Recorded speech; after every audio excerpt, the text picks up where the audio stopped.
Hey, we're back here with a very, very important training lesson, one that could be the very most important training lesson that you ever get, and it's something that we come across over the years, time and time again, that we see killing guys' gains. And to set this up properly, we want you to think about something for a second, because every time that you go to the gym, I guarantee you, if it's not today, tomorrow, maybe a week from now, or maybe a week in the past, you've come across more than one guy that lifts a lot of weight, that looks very, very strong because of the amount of weight that he's lifting, but yet his gains do not show it. His gains are not indicative of the amount of weight that he's lifting. There might be a very, very different looking guy that has a lot more muscle on him, standing right beside him, that's lifting a lot less weight. And we want to expose why that is for you today and give you the choice as to whether or not you want to be the guy that has the muscle or the guy that has the strength. Okay, they're two different things. They're not 100% related, okay? And we'll explain why, and I think you'll have a lot better understanding about how to train for muscle and how to train for strength. I'm gonna pass it on to Aaron here to explain a few concepts to you. So basically, when you're in the gym and your goal is to actually pack on a lot of size, you want to stimulate the muscle. So that means you want to be explosive, keep tension on the muscle the entire time, control the negative, all the important key things that are going to break down the muscle fibers and trigger muscular growth. So the problem is all these guys just lifting heavy weight, they're using momentum to actually move this weight. You need to let your muscles do all the work, not momentum. So you've seen these guys, they're slugging around, twice as much weight as anybody else, but they're just swinging. They're bouncing the weight, doing things like this, just to train their ego rather than their muscles. Well, the problem is these guys get further and further away from actually building any kind of muscle, because anytime they want to lower the weights to actually train, to actually put on size, it's a huge shot to their ego. So the thing is to start off now. And if your goal is to pack on size, take a step back and watch out for any of the key indicators that are going to show that you're training with momentum rather than using your muscles.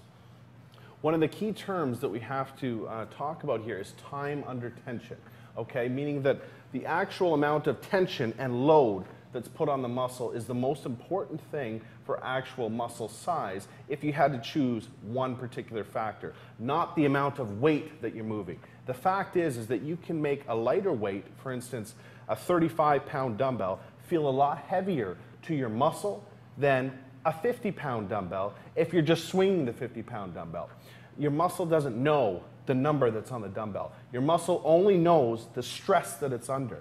So there are a lot of tips that we can go over with you here that is going to help you choose the correct weight and help you understand that you're working the muscle properly to trigger growth, okay? Just as Kyle said, you want to make sure that your first indication is that you're engaging the muscle first to make sure it's firing properly, and that the main focus is all on that muscle. So in regards to what muscle you're doing, make sure that's the one that's the focus and you're engaging it first. Second indication is making sure that you can control the negative. If you can't control the weight on the way down, it's too heavy. Basically you're using momentum to control the weight instead of your muscles. So you always want to make sure that you can control the negative. One great tip that I usually give to all my clients is making sure that during the negative, they'll do a 1 or 2 second count. That's to ensure that they're using their muscles to control the weight the entire time. So the third indication that you're working the targeted muscle group properly and that you've engaged it from the start, that you've chosen the right weight, is after your set, you need to evaluate the all-revered muscle pump, okay? You need to understand that the muscle pump, okay, is an indication that adequate and sufficient blood flow has entered that working muscle to help trigger growth.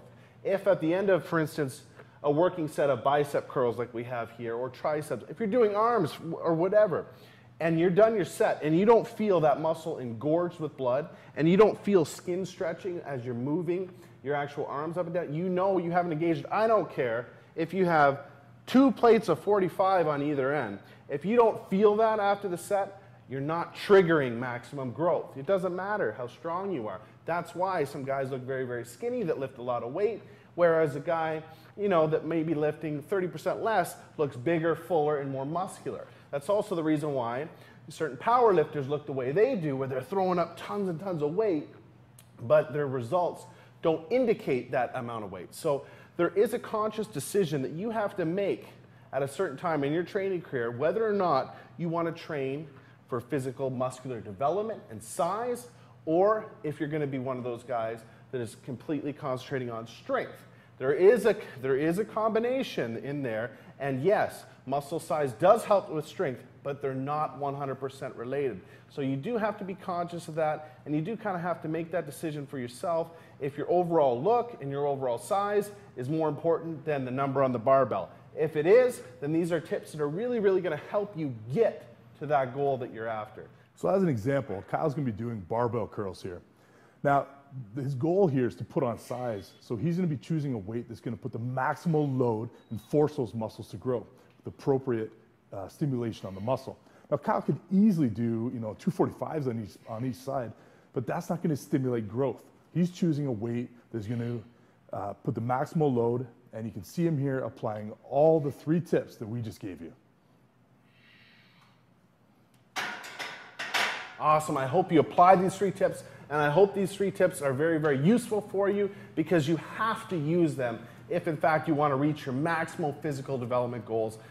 If you so choose that strength is the most important thing, that's cool too. But at least now you have the choice and you know exactly how to go after what you want. Cool? Hope that helped.